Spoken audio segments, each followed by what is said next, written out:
Zara's crystalline eyes reflected the amber glow of the twin suns as she crouched behind the weathered boulder, her scaled hands trembling against the rough surface. The Vorthak had been hunting her kind for generations, a nightmare made flesh. That stood 12 feet tall, with razor-sharp claws that could slice through starship hull plating and teeth that dripped with paralytic venom. Its hide was nearly impenetrable, evolved over millennia to withstand the harshest environments across a dozen worlds. She had watched it tear through her settlement 3 days ago, leaving nothing but smoldering ruins and the screams that still echoed in her mind. Now, exhausted and alone on this barren moon, she had nowhere left to run. The creature's thunderous footsteps grew closer, each impact sending tremors through the ground beneath her feet. That's when she saw her, the human. The woman emerged from behind a cluster of metallic spires with an almost casual stride, as if she were taking a leisurely walk through a garden rather than approaching certain death. She was unremarkable by most standards.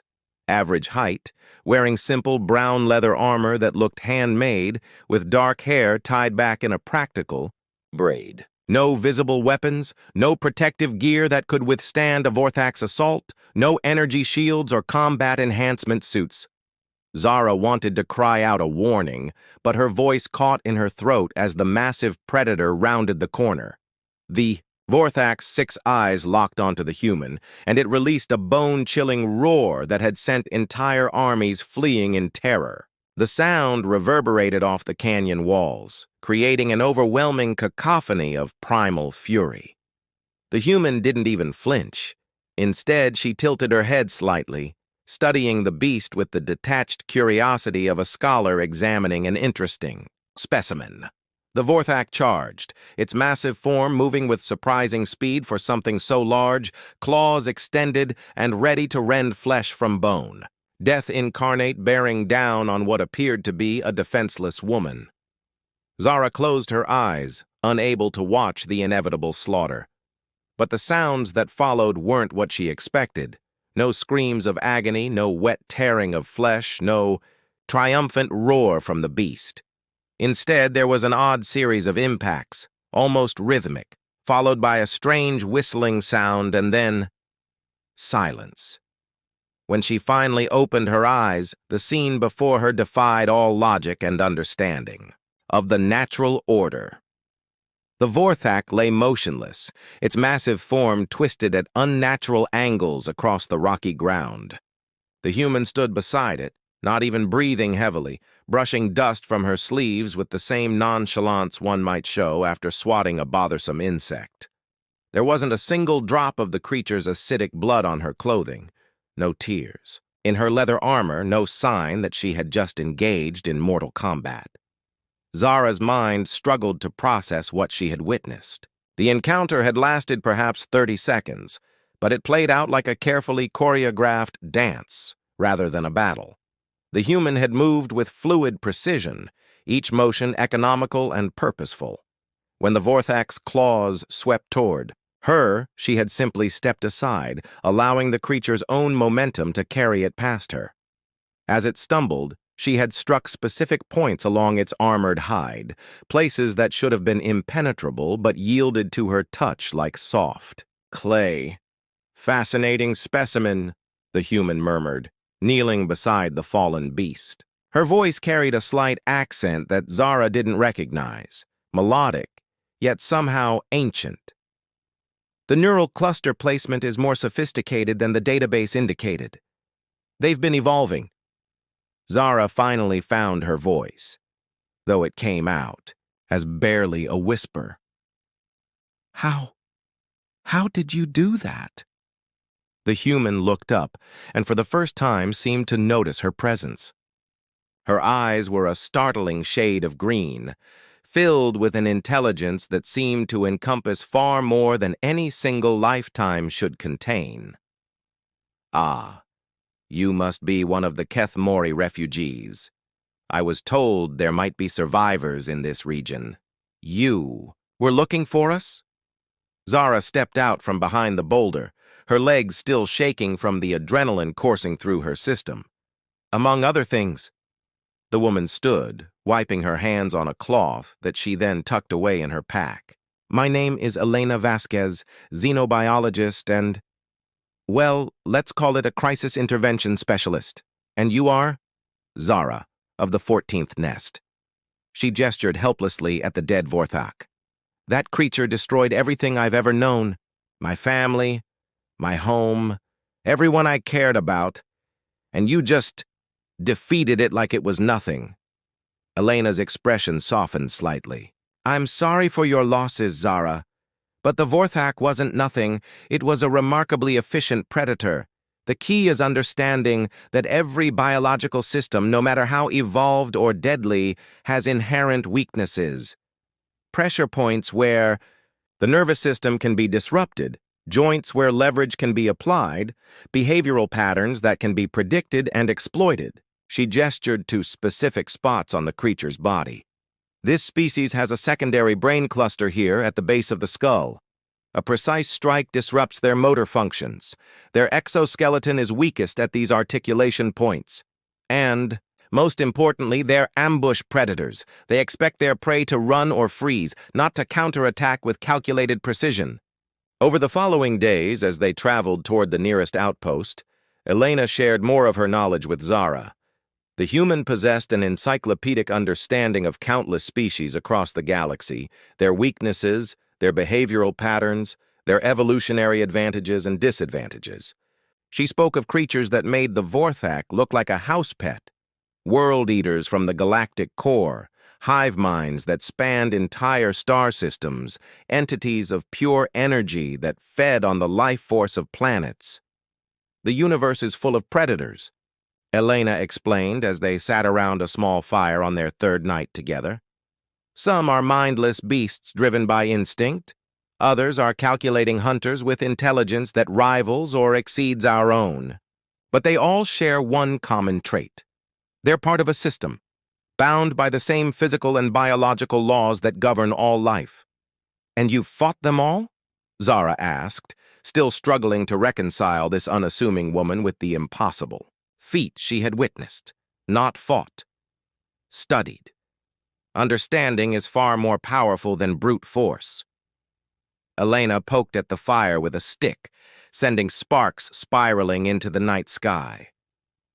Humans have a saying, knowledge is power. But it's more than that. Knowledge is survival. My species didn't reach the stars because we were the strongest or the fastest. We did it because we learned to adapt, to understand our environment and everything in it.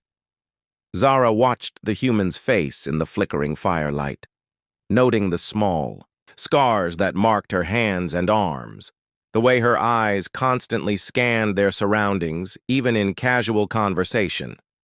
This was someone who had spent years, perhaps decades, studying and facing the deadliest creatures the galaxy had to offer. There. Are others like you? She asked. A few. We're part of an informal network of researchers and problem solvers. When a situation arises that conventional military forces can't handle, when entire civilizations are threatened by something beyond their understanding, we're called in.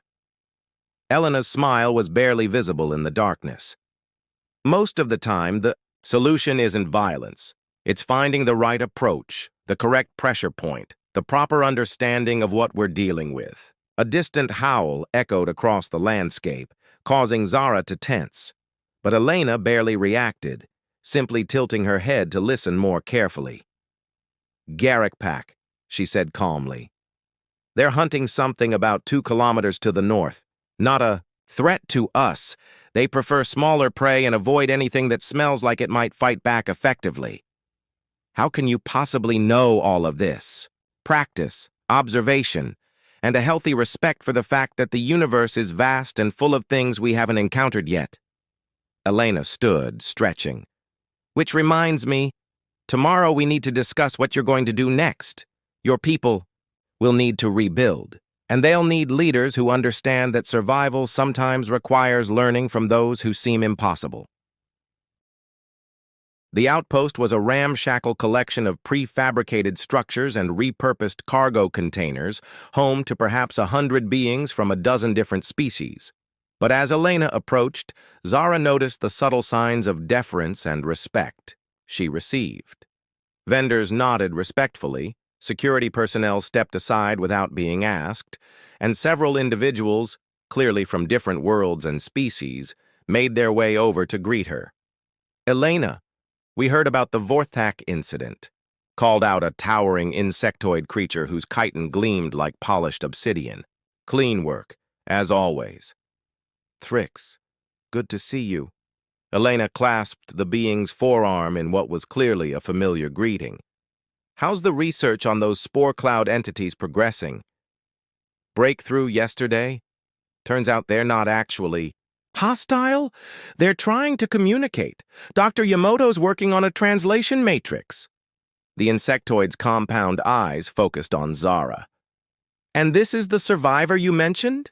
Elena performed introductions, and Zara found herself meeting what Elena casually referred to as colleagues, a crystalline being who specialized in energy-based life forms, a humanoid with metallic skin who studied mechanical predators, and a small furry creature whose expertise lay in psychic threats. Each of them spoke of Elena with a mixture of respect and genuine affection, sharing stories of impossible victories and crisis situations resolved through knowledge and precision rather than overwhelming force. "The thing about Elena, the furry creature," Dr. Kess explained to Zara, "is that she doesn't see monsters. She sees puzzles, and every puzzle has a solution if you're smart enough to find it. It helps that humans are remarkably adaptable," added the crystalline being, whose name translated roughly to harmony of light. "Most species evolve to fill specific ecological niches. Humans seem to have evolved to fill whatever niche they encounter." Elena laughed, a warm sound that seemed to put everyone at ease. "We're stubborn and curious, sometimes a dangerous combination, but it does come in handy when facing the unknown." As they settled in for the evening at the outpost's communal dining area, more of Elena's network arrived. Zara realized she was witnessing something unprecedented. Beings from across the galaxy who had come together not for conquest or trade, but for the simple purpose of understanding and preserving life in all its forms. They shared data, techniques, and stories with the easy camaraderie of people who trusted each other completely.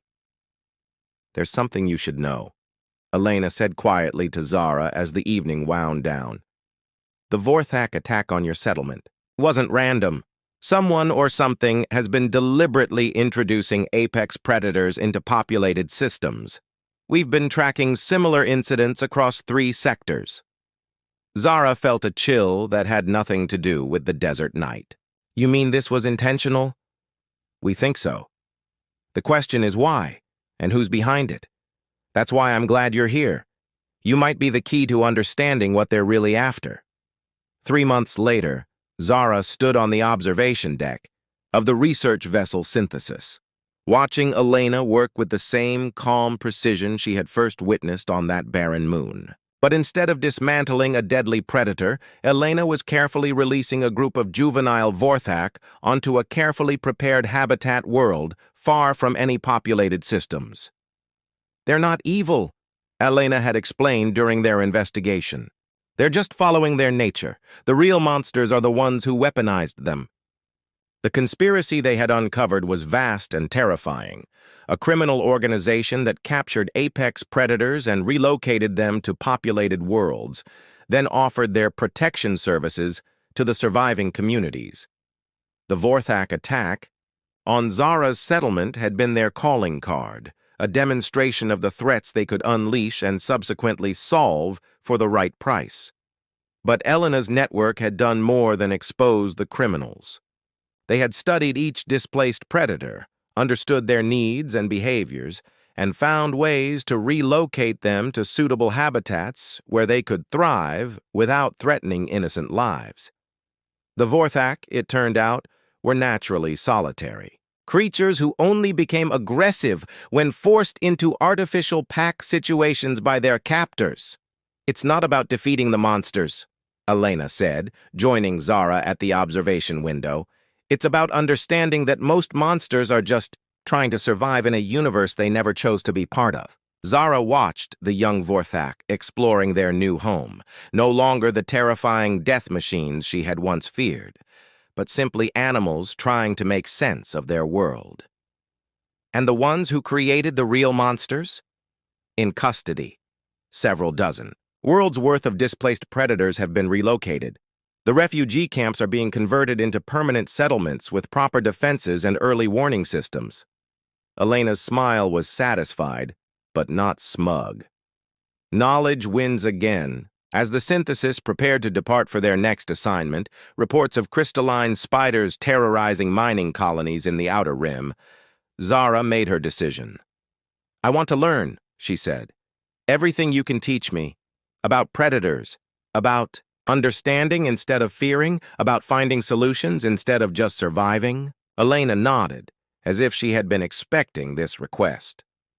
"It's not an easy path. You'll see things that will challenge everything you thought you knew about the universe.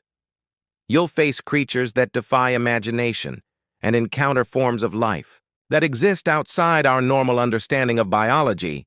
"I watched you dismantle a Vorthak without breaking a sweat," Zara replied. "If you can teach me to see the universe the way you do, to find the pressure points and weak spots in any system, then maybe I can help prevent other people from losing everything like I did." "Then welcome to the network," Elena said, extending her hand. "Your first lesson starts now. Let me tell you about the crystalline spiders we're going to meet.